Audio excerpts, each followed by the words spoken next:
పెద్ద పంటలు రైతులు కానీ అన్ని రకాల పంటల్ని కూడా కౌలు రైతుల్ని ఇబ్బంది పడుతుంది ఈ ప్రభుత్వం. కౌలు రైతులను పట్టించుకునే విధానమే లేదు. అంతేకాకుండా ఇప్పుడు వెళ్తే స్లిప్పులు ఇచ్చే విధానం, ఈ ఎరువులకి స్లిప్పులు ఇచ్చే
చేసినా కూడా ప్రతి సొసైటీ దగ్గర రైతులు లైన్లో నిలబడి పని రోజులు కూడా మానుకొని పంట మానుకొని వాళ్ళు చాలా ఇబ్బంది గురవుతున్నారు. కాబట్టి తక్షణం సరిపడా యూరియా ఈ మధ్యకాలంలో గత 15 సంవత్సరాలు తీవ్రమైన యూరియా రైతున్నారు. అది పోతుంది కాబట్టి వెంటనే రైతాంగానికి యూరియా సప్లై చేయాలని చెప్పి కోరుతాను. ఇన్పుట్ సబ్సిడీ రెవెన్యూ అధికారిగా మీకు తెలుసు, ఇన్పుట్ సబ్సిడీ వరకు కూడా ఇవ్వలేదు రైతాంగానికి. రెండోది ఇప్పుడు కూడా ఇన్సూరెన్స్ ప్రభుత్వమే చెల్లించేది ఇప్పుడు వరకు. కానీ పంటకి 750 రూపాయలు, ఎకరానికి 750 రూపాయలు. రైతుల యొక్క పరిస్థితి అగమ్య గోచరంగా ఉంది. అంతులేని ఇబ్బందుల్లో ఉన్నారు రైతులందరూ. ప్రకృతిపరమైన ఇబ్బందులుంటే ప్రభుత్వం ఆదుకోవాల్సింది పోయి ప్రభుత్వం నుంచే ఇబ్బందులు వస్తే రైతు ఎవరికి చెప్పుకోవాలి? రైతు కుటుంబాలు చాలా ఇబ్బందులకి పడుతూ ఉన్నారు. ఎన్నో మాటలు చెప్పి, ఎన్నో ఆశలు పెట్టి, ఎన్నో బాండ్లు ఇచ్చి, ప్రతి గ్రామానికి అది ఇస్తాం ఇది ఇస్తామని చెప్పి, సూపర్ 6 చెప్పి, అనేక రకాలుగా చెప్పి అధికారంలోకి వచ్చిన తర్వాత ఈరోజు 15 నెలల వరకు ఒక పెన్షన్ తప్ప ఏవి మరి ప్రభుత్వం. మరి రైతాంగం పరిస్థితి మరీ ఇబ్బందిగా ఉంది, మరీ అగమ్య గోచరంగా ఉంది. రైతులు అన్నింటికీ కూడా ఇబ్బంది పడుతూ ఉన్నారు. ఈ ప్రభుత్వం వచ్చిన తర్వాత ఇది రెండో పంట. మొదటి పంటకి మనం చూసాం, చాలా ఇబ్బందులు పడి పంటలు వేసి ఆరుగాలం కష్టపడి రైతులందరూ కూడా చిన్నకారు రైతులు, కౌలు రైతులు, అన్ని పంటల రైతులు, వ్యవసాయ ఉద్యాన అన్ని రకాల ఆకుకూరల దగ్గర నుంచి కాయగూరల దగ్గర నుంచి అన్ని వెరైటీల మరి పంటలు పండిస్తే మనం చూసాం. మిర్చికి లేదు, పొగాకుకు లేదు, మొక్కజొన్నకు లేదు, వేరుశెనగకు లేదు, వరికి లేదు, దేనికి కూడా గిట్టుబాటు ధర లేదు. కొనే యంత్రాంగం కూడా నిర్వీర్యం చేశారు. ఎక్కడా పర్యవేక్షణ లేదు. ఎక్కడికక్కడ కూడా చాలా పకడ్బందీగా మరి వైఎస్ రాజశేఖర రెడ్డి గారి నుంచి మనం చూస్తే, అందుకే ఆయన రైతు బంధు అంటారు. ఆత్మీయ బంధువు ఎవరు రైతాంగానికంటే వైఎస్ రాజశేఖర రెడ్డి గారిని ఎందుకు గుర్తు చేసుకుంటారు అంటే, ఆయన రైతాంగానికి ఇచ్చిన భరోసా అలాంటిది, రైతాంగానికి ఇచ్చిన దన్ను అలాంటిది, రైతాంగానికి ఇచ్చిన సపోర్ట్ అలాంటిది. అలాగా పరిపాలనలో మాటల్లోనే కాదు, అది ముఖ్యమంత్రిగా అధికారంలోకి వచ్చిన తర్వాత కూడా రైతాంగానికి వెన్ను దన్నుగా నిలబడ్డారు వైఎస్ రాజశేఖర రెడ్డి గారు. ఆయన ఆశయాలకు అనుగుణంగానే వైఎస్ జగన్మోహన్ రెడ్డి గారు కూడా దేశంలో ఎక్కడా లేని విధంగా రైతాంగానికి ఒక సెంటర్ ఒకటి ఉండాలని ఆలోచన చేసి ప్రతి సచివాలయానికి ఒక రైతు భరోసా కేంద్రం పెట్టి అక్కడ ఈ క్రాప్ని అంతా కూడా చేయించడం, అదేవిధంగా ఇన్పుట్ సబ్సిడీ కానీ, ఇన్సూరెన్స్ కానీ అన్ని కూడా రైతాంగానికి అందించడం, ఎరువులు, పురుగు మందులు, రైతుకి ఏ ఇబ్బంది వచ్చినా కూడా వ్యవసాయ శాఖ అధికారులు తక్షణం స్పందించే విధంగా ఒక కార్యాచరణ తీసుకుని అమలు చేసి చూపించడం జరిగింది వైఎస్ జగన్మోహన్ రెడ్డి గారు. మరి ఈనాటి పరిస్థితి మనం చూసినట్లయితే, మొన్న పండిన పంటకి అందరూ మేము వైఎస్ఆర్సీపీ తరఫున పోరాటం చేస్తే, ముఖ్యంగా మేము ఖచ్చితంగా చెప్తున్నాం, పిఠాపురం నియోజకవర్గంలో 15 రోజులు వెంట పడితే ఒక 3-4 కొనుగోలు కేంద్రాలు మరి ప్రారంభించడం జరిగింది. అప్పటి వరకు రైతుని పట్టించుకున్న వాళ్ళు లేరు, పంటని పట్టించుకున్న వాళ్ళు లేరు. పంటకి ఒక మబ్బులు వేసేస్తుంటే గుండెలు దడదడలాడిపోయాయి రైతులకి. వారి పంటంతా కూడా హైవేల మీద పెట్టుకుని, రోడ్ల మీద పెట్టుకుని ఉన్న పరిస్థితి. అటువంటి పరిస్థితుల్లో కూడా మీరు కొనుగోలు కేంద్రాలు స్వచ్ఛందంగా ఓపెన్ చేయలేదు. పోనీ కొనుగోలు కేంద్రాలు ఎక్కడో ఓపెన్ చేశామంటే ప్రతి రకంకి కూడా బస్తాకి 500 రూపాయలు చొప్పున ప్రతి రైతు నష్టపోవటం జరిగింది. ఈ విధంగా మీరు రైతాంగాన్ని నష్టపెట్టారు. మళ్ళీ ఇప్పుడు ఈ పంట వచ్చింది. ఈ పంట నారుమళ్ళ దగ్గర నుంచి మొత్తం మొదలు పెడితే ఇప్పటి వరకు మొదట్లో ఏమైంది? అధిక వేడి, అధిక ఎండ వల్ల నీరు లేకుండా పోయింది. పిఠాపురం అది పీబీసీ గాని, లేకపోతే ఏలేరు గాని, గోదావరి గాని ఎక్కడ చూసినా రైతాంగం వర్షపాతం తక్కువగా ఉండడం వల్ల మరి చాలా ఇబ్బందులు పడ్డారు. అది అయింది, ఏదో నారుమళ్ళు మొదలు పెట్టారు అని అనుకుంటే ఈరోజు యూరియా కొరత. ఈ మధ్య కాలంలో ఎప్పుడు కూడా యూరియా కొరత లేదు. రైతుకి ఏంటి అలవాటు? ఏ కౌలు రైతు కావచ్చు, సన్నకారు కావచ్చు, చిన్నకారు కావచ్చు, ఎవరైనా సరే పొలానికి పోతూ పోతూ ఎరువు బస్తా తీసుకుని జల్లేసి చక్కగా వ్యవసాయాన్ని చేసుకునే పరిస్థితుల నుంచి ఈ రోజు రోజంతా మానుకుని రోజుల తరబడి సొసైటీల దగ్గర లైన్లో నిలబడే పరిస్థితి ఈ రోజు ఈ ప్రభుత్వం తీసుకొచ్చింది. ఇదేనా కూటమి ప్రభుత్వం యొక్క సుపరిపాలన? ఇదేనా సూపర్ 6 ఇచ్చే పరిపాలన అడుగుతా ఉన్నాం.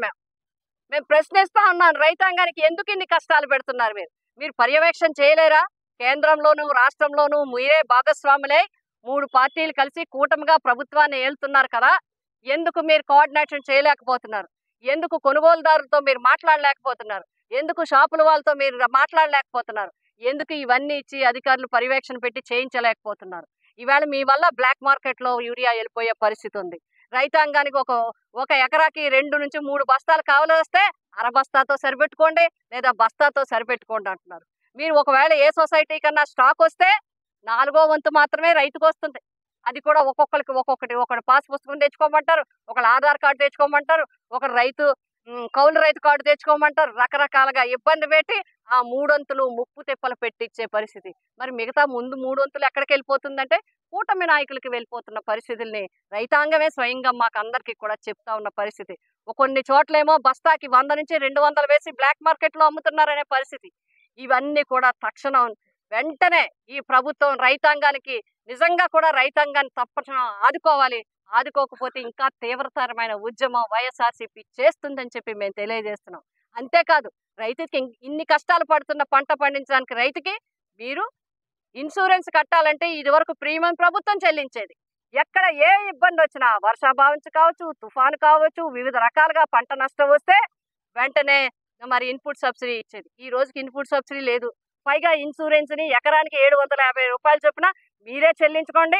చెల్లించుకుంటే మీకు ప్రీమియం వస్తుంది, లేదంటే ప్రభుత్వానికి బాధ్యత లేదని బాధ్యతారాహిత్యంగా ఈ ప్రభుత్వం మాట్లాడుతుంది రైతాంగంతో. అన్నదాత అన్నం పెట్టే అన్నదాతతో మీరు పర్యాచకాలు ఆడుతున్నారు, మరి వాళ్ళని ఇబ్బంది పెడుతున్నారు. ఇది తగని పని.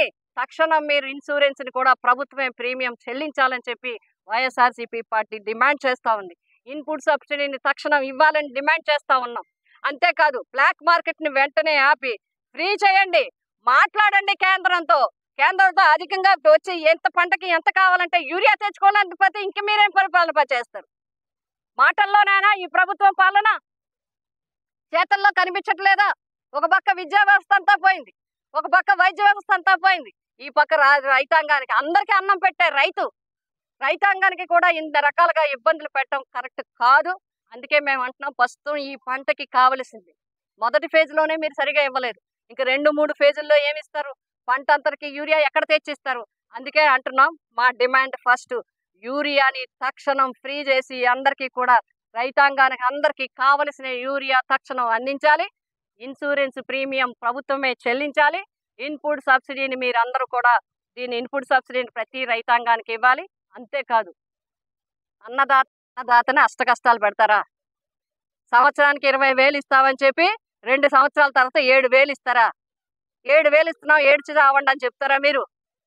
33,000 ప్రతి రైతుకి ఈ రాష్ట్రంలో అర్హులైన మీరు చాలా మంది అర్హుల్ని కూడా తీసి లిస్టులోంచి పక్కకు పెట్టేయడం జరిగింది. లక్షలాది మందిని మీరు ఇచ్చే అర్హులైన అన్నదాతలకు కూడా 33,000 ప్రతి ఒక్కరికి కూడా లక్షలాది మంది రైతులకి, ప్రతి ఒక్క రైతుకి ఈ కూటమి ప్రభుత్వము ప్రతి రైతుకి 33,000 రూపాయలు బాకీ ఉంది.